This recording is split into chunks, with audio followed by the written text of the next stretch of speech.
All right, welcome to the chat room. We're here with Joe Reardon, president of the Kansas City Chamber. Joe, welcome. So tell us about Joe Reardon. You're a lifelong Kansas Cityan, went to Rutgers College. So give us like a 30,000 feet synopsis of Joe Reardon. Yeah, it's well, I joke with people. I'm sort of like a millennial in the sense that I've had a bunch of different jobs, right? So born and raised in Kansas City, Kansas, and I'm a lawyer by education, practiced on and off for periods of time. But my longest stint in any one job was mayor of Kansas City, Kansas for 8 years, which was an extremely rewarding but challenging 8 years of my life. I've spent 1 year running the Kansas City Area Transportation Authority, and I've been at the chamber for 5 years, which is pretty incredible. My wife and I have two sons, a 21-year-old and a 17-year-old, and my wife and I met at Rutgers University, where I went to undergrad, and I'm a KU law grad and a big believer in this Kansas City region. So that's awesome. It's, we've done a lot of these, and most of the people that we're talking to are lifelong Kansas Cityans. It seems like all of us that grew up here, or the majority of us, love it and stay here and try to do good things to grow our community. So as president and CEO of the chamber, tell us about, what do you enjoy most about it, and what's the most challenging thing you've got going right now as president? yeah, so I'll tell you, I took a pretty crazy course to get to this job, but I'll tell you why I love this job so much. Probably my second term as mayor of Kansas City, Kansas, I kind of had this realization that for our community, the development that's occurred there over time, if you think about it, for a long time, Kansas City, Kansas, for good and bad reasons, was not as connected to the region. And yet the assets that we have today in Kansas City, Kansas, completely rely on the region being great. So there was just a race at the Speedway a couple of weeks ago. A majority of the people, overwhelming majority of the people, I think they were at 50% in those stands, are not even from Kansas City, but from the region of the Midwest that we call home. And if you think about Nebraska Furniture Mart, if it was just Kansas City, Kansans buying furniture at Nebraska Furniture Mart, it'd be long closed. It relies on the region. And I'm a season ticket holder at Sporting KC. And when we're at Sporting KC, it's a gathering of all of Kansas City together. So I had this realization in my second term that this region, in order for whatever part of this region we call home, right, that we feel that bond of home, is completely connected to the rest of Kansas City. And so it's incumbent upon all of us that believe in this community to work to bring this region together as much as we can, and to work together as much as we can to be successful. So when this opportunity came at the Greater Kansas City Chamber of Commerce, I was just super thrilled to even and honored to have the chance to be here, because we're a chamber that is based in Kansas City, Missouri, and we believe in a strong core city, but we're a regional chamber. So about 60% of our members are businesses based on the Missouri side of Kansas City, 40% are based on the Kansas side, and we have baked into our mission focusing on bringing this region and community together. And so that just really drives me every single day. And I'm honored to be a part of it. I would say at this moment in time, I think, the last year has been difficult for all of us, right? A global pandemic. None of us have lived through that before. The chambers worked really hard to support our businesses during that period of time, to support public health, to make sure that we're doing all we can to emerge from this pandemic and be strong. And I have high hopes about that. I think we are poised to be strong. And then we've been dealing with racial injustice and disparities. And we as the chamber believe that the community at large needs to focus on inclusive prosperity and working on making sure that we have communities that are built on trust of the institutions and one another.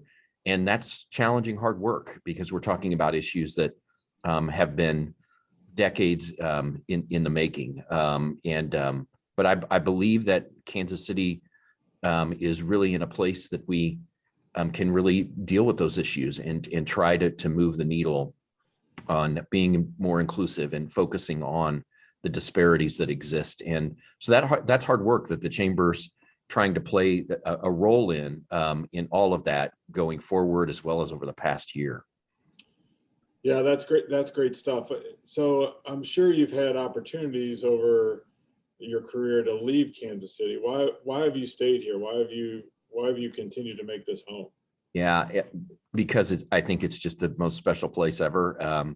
It's got the elements of a big city, but it still feels like a small town, kind of. I mean, we know one another in Kansas City, right? I mean, that's part of what this is, and we can connect with one another in Kansas City. So that feeling that you have the amenities of somewhere much larger, but the connectivity of a place more intimate, I think really does exist in Kansas City in a very special way. And I think that, we are Midwest friendly. Sometimes I think that gets in our way. We're too deferential, but that it is a very welcoming place in that respect. And I think it's a place where people are sincere about trying to improve it. I mean, you get that feeling in Kansas City that we're on the move and we're willing to tackle the issues that stand in our way of being on a move. So those are the things that I love about it. I mean, I still love to travel, and there's incredible places throughout the country and around the world, but this is a really good place to call home. And it's a place where the quality of life, I think, is really high. And I think when you get here, you get comfortable, which is a good thing. You really do. You really do. So and we've got great sports, by the way, which is always great sports. Although right now the Royals are in a little bit of a slump. We got to get them out. They're going to find their way out. So you hit a little bit up on social and racial injustices that are happening in our community. What's the chamber doing specifically from a diversity and inclusion perspective to change that outlook? So our work, there's a lot, and I'll just give you a frame for how we've approached. A lot of our work in this space happened before George Floyd's murder, but certainly intensified after that pivotal moment in time. So prior to that, we had realigned our strategic plan to include inclusive prosperity as one of our pillars or focus areas. And we've developed a good relationship with an organization called the Prospect Business Association, which is really a grassroots business association that's building itself into a chamber in and of itself, focused on the Prospect corridor and focused on growing and supporting Black-owned businesses particularly. And that relationship's been very strong, and we've tried to do all we can to support their efforts and be a good partner in that. The other thing we focused on, which I think is very unique for a chamber in the United States, is we felt like there was an opportunity for the business community to play a role in those folks that are coming out of the criminal justice system, calling returning citizens, and needing really to get a job and get engaged in the community. And we decided to make that a focus area for us 2 years ago for a couple reasons. One, it's obvious that if you can get someone engaged in the economy in a positive way, the percentage chance of them entering back into the criminal justice system goes down precipitously. And the second is, and we're seeing this right now, we need every person we can to have the skills and the ability to take the jobs that are in this economy. And our businesses right now are looking for those folks. And so as we see folks that are coming back into the community from the criminal justice system, we felt like one of the things that the business community could do is figure out how we can work to help find folks employment opportunities. So we've got a great pilot. We've got about 12 businesses we're working with nonprofits that work on skills training for those returning. And then we pair them up with a business that's interested in interviewing and taking on returning citizens as part of their workforce. And so it really, I mean, you got to have the business part of this to make it work. Someone's ready to work. They've got the skills. We've got the businesses that are ready to take on new employees, and it's been deeply rewarding. Now, if we fast forward to today, after George Floyd's murder, our African-American board members got together and really developed a framework with the rest of our board around focus areas for the chamber. We have 5 of them. I'll just mention one that I'm very excited about. It's called Access to Capital. And it's a focus on access to capital, particularly for minority developers and particularly east of Troost, focused on what can we do to get the banking community and others in the financial services area more embedded and connected to the development that's happening and needs to happen, particularly it's starting on the east side of Kansas City.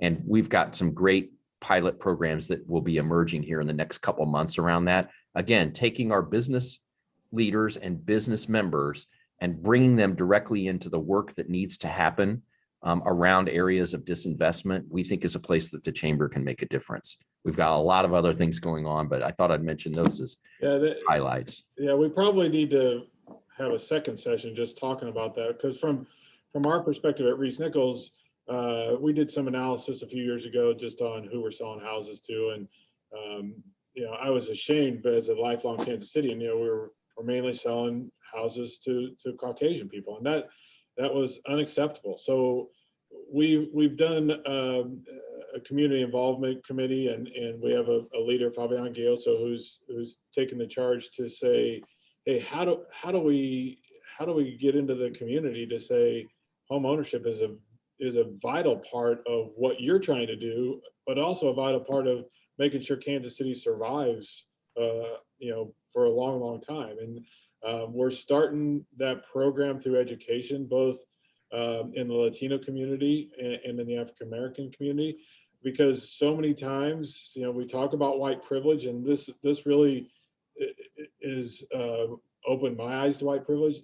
I always wanted to buy a house. That's in my DNA. That's what my parents taught me. Well, that's not the case in the African American community or in the Latino community, and that transaction is very scary and unknown, and as is credit and banking, as you discussed. So, from our perspective, we've got to start with education, and that's going to, we're going to put that out there. We're starting with the churches in the African American community, and through the Latino community as well, to make sure everyone knows that home ownership can be the basis for some of the stuff that you're trying to achieve too. Absolutely. It's the we key. Can get that done. And so I assume you own your own home, but talk about what home means to you, and why that's so important, and how that transcends into the community that, some of the things you're trying to build. Yeah, I think there's a statement, home is where the heart is, and sort of this connection to this intimacy of place that we call our own is really important. And yeah, I am a homeowner, and I actually was part of a group that started what is now Community Housing of Wyandotte County, which is really a CDC that's based on home ownership, particularly for those that are first-time homeowners. And so I'm a big believer in the aspects of home ownership being a wealth building component. But it also, I think it's a very empowering thing that you have a place that is your own. And I think there's an empowerment to that is quite incredible. And I think it's extremely important. So I think if you look at Kansas City and what our challenges are going forward, certainly in racial justice, as you've talked about it, there's no doubt about that. But overall, I think it's going to be thinking about what we need to do to make sure that we have quality housing for homeowners that, particularly at the beginning of their home ownership part of their life, is affordable. And I think we're seeing real challenges in affordability, even in Kansas City, that are revealing themselves. And you know this better than me, but we just had a fence put in our backyard, and the contractor that did it said that lumber's skyrocketing. So there's real challenges, even if you're intentionally trying to build at an affordable level, of getting to that relative to what's going on with the economy. And so I'm concerned about that. And I think it's something that's really, I'm impressed with what ReeceNichols is doing, because we need to look honestly at the data and understand that there's a real problem here. And we can't just keep doing what we've been doing. That's not going to get us to resolve this. We have to challenge our own institution, and we have to go out and seek to do something different, right? I mean, that's so important. So, well, and it's going to take all of us, right? It can't just be, ReeceNichols can't go to the Prospect Corridor and say, we're going to redevelop this. It's not cost prohibitive. It's cost prohibitive for us to do that. Now, if the chamber's on board, if the city's on board, if we can get a developer on board, and all of us are working together to do it, I think it's possible and probable that we can get some stuff done and redevelop areas. It doesn't take a lot for three or four city blocks to be renovated to see some of the stuff you talked about. The coffee shop jumped up, Yep. and then the convenience store jumped up, and then the grocery store comes in, and those are all minority-owned businesses that we're trying to subsidize and help get off the ground. It will move pretty quickly if we can get the right players in place that we can make real change within that district or within that piece. And there's places in Wyandotte County we need to do that. There's Kansas, Missouri. There's Raytown. I mean, we've got all kinds of different places we can do it. And as land becomes more and more expensive on the outer reaches of our city, we have to look inside and redevelop those core areas. And I know gentrification is a big issue. We got to watch that, but there are areas there are ways we can do it to reinvigorate those areas that we're talking about. Yeah, we kind of have to rethink back to an era that, maybe you and I saw when we were really young, but where you do have a lot of these neighborhoods where redevelopment needs to occur were really mixed income neighborhoods for periods of time. And of course, housing development developed in a very different way over time.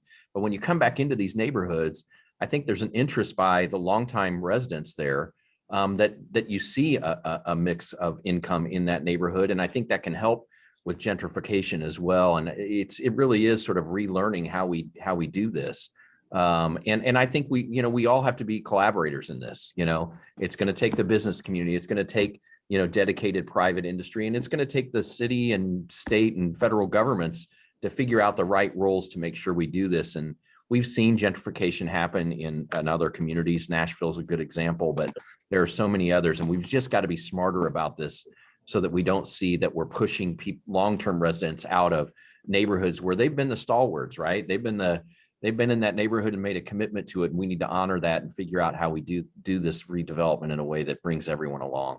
100% agree, 100%. Yeah. So, when I asked you about your home, you had a big smile on your face. That's what I want to deliver to everybody. If you could remodel one, we're gonna fund you. You got to remodel one room in your house. What's it going to be, and what are you going to do? Yeah, it'd probably be the basement. I just need more room. I have a pinball machine down there, and there's just not enough room sort of to get around. I'd love to get another pinball machine. I just don't. I'm kind of a pinball guy, and so that would be the room for sure. And Amy and I, about 4 years ago, well, a little less than 4 years ago, we decided to downsize a little bit. We still have one of our boys at home, but so we moved down towards, if you know where the antique stores are on State Line, we're right by that in a smaller house there, which has been fantastic because there's so much dining and nightlife activity going on in that place. And what I love about Kansas City is, for a while we lived out in the suburbs out in Western Wyandotte County and got that adventure. And now we're back in the city and got that adventure. And I think that's been a lot of fun for us. So, but yeah, definitely would be the basement so I could get another pinball machine in. Perfect. Are you old school pinball with the pull the? Oh yeah, yep. So the pinball machine I have is from the 90s, but there's some great new pinball machines, and there's a couple places in the Kansas City region where pinball is back alive and well, believe it or not. And so the chamber can direct you to those places if somebody wants to reach out. But awesome. It's a re-emerging activity across the country. So here's a statement from the Urban Institute. According to the recent report, the gap in black and white homeownership is greater than it was prior to the Fair Housing Act, standing at 30 percentage points. So what can we do as a company? How can we work together? What things can we do, or what things should we be doing to help more African Americans and Latinos and diverse communities achieve home ownership? Yeah, I think this access to capital, this work that we're doing is really critical and important in identifying, what those gaps and issues are. I think that there's been some good work done in some other cities. There's no one is hitting this out of the park, as you know. Nope. But obviously we've got to work on affordability so someone can get their feet on solid ground into a home and start to build equity.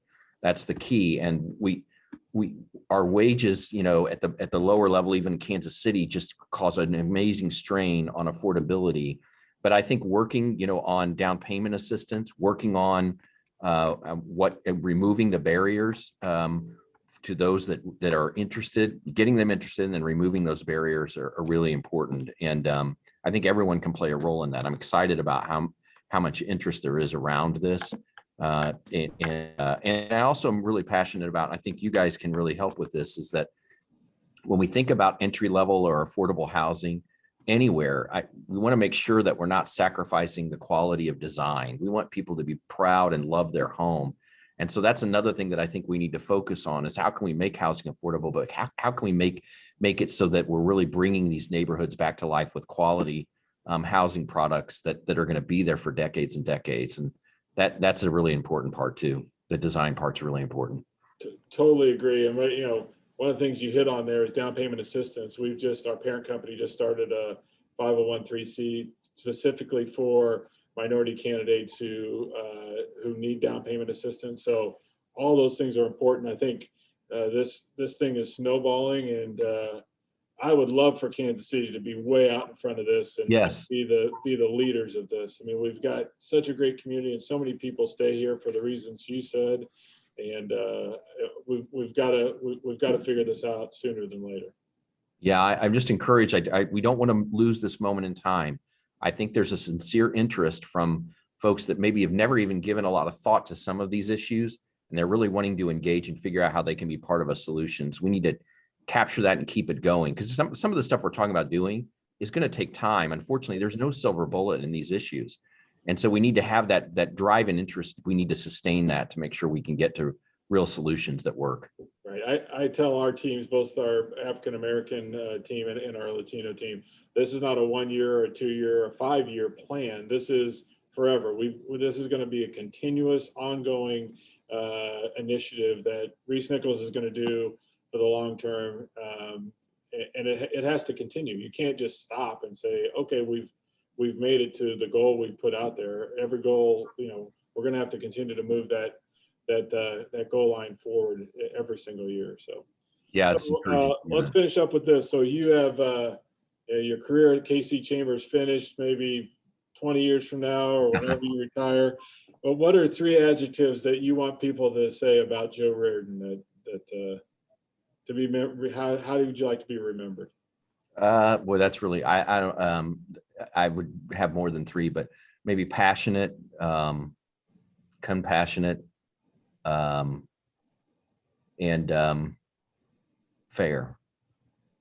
I'm hopeful that those are qualities that people think of. So those are great ones. Very good. Well, thanks for your time today. Thanks, Michael. I think this conversation needs to continue. I mean, I think you've got a lot of things going on that have synergies with what we are doing, and we've got a lot of things we can provide to help the city move forward, both from a chamber perspective and then getting with both sides of the state line to partner with other people.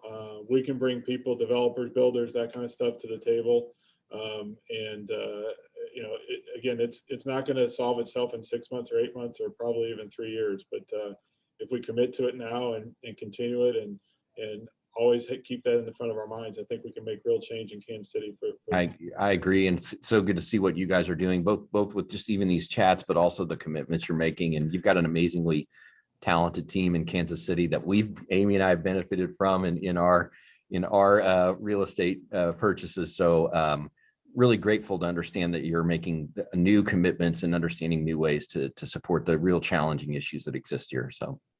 Perfect. Well, thanks, Joe. Have a great rest of the week and a great weekend. And I'm sure we'll talk soon. You too. Take care. All right. Bye-bye now.